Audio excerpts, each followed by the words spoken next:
Assalamualaikum warahmatullahi wabarakatuh. Perkenalkan, kami dari kelompok yang beranggotakan Al-Himi Likitma, 2 Yusuf Haji, 3 Eka Nanda Ramadan Witro.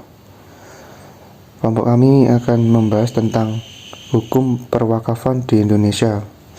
Yang pertama yaitu definisi wakaf.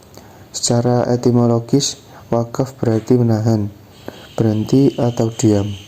Dalam terminologi syariat Islam, wakaf dimaknai sebagai untuk penahanan hak milik atas materi benda atau al-ain untuk tujuan menyedekahkan manfaat atau faedah dari suatu materi benda. Yang kedua, dasar hukum wakaf. Di dalam Al-Quran tidak ditemukan ayat yang secara khusus berbicara tentang wakaf. Namun, terdapat ayat-ayat yang secara umum menerangkan tentang konsep infak.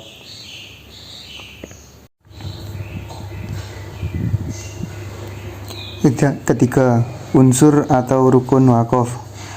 Agar suatu perbuatan wakaf dinyatakan sah, maka harus memenuhi beberapa unsur berikut.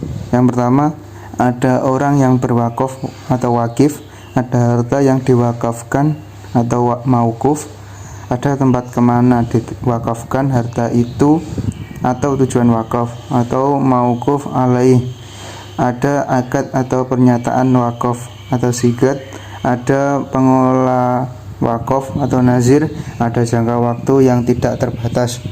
Keempat, harta benda wakaf. Pasal 15 Undang-Undang Wakaf menyatakan harta benda hanya dapat diwakafkan apabila dimiliki dan dikuasai oleh wakif secara sah.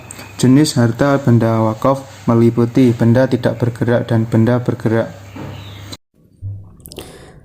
Kemudian ada hukum perwakafan di Indonesia. Dalam Undang-Undang Republik Indonesia tahun 2004 nomor 41 tentang wakaf yang telah disahkan oleh Presiden Susilo Bambang Yudhoyono pada tanggal 7 Oktober 2004. Dalam undang-undang ini dijelaskan substansi yang berkenaan dengan masalah wakaf.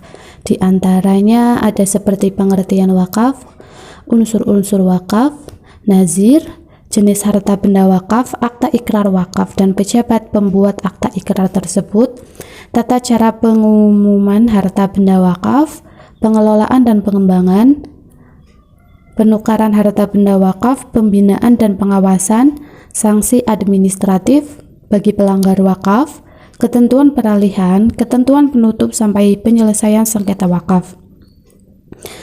Pelaksanaan Undang-Undang Nomor 41 Tahun 2004 didukung oleh Peraturan Pemerintah Nomor 42 Tahun 2006. Lahirnya peraturan pemerintah tersebut merupakan pelaksanaan dari ketentuan pasal-pasal dalam Undang-Undang Wakaf.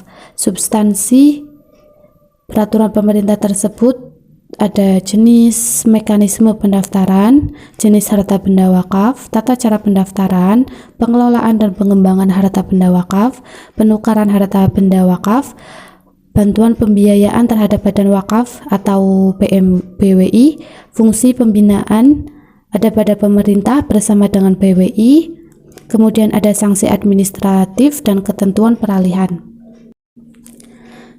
Cukup sekian presentasi dari kelompok kami. Apabila ada salah kata, kami mohon maaf. Terima kasih. Wassalamualaikum warahmatullahi wabarakatuh.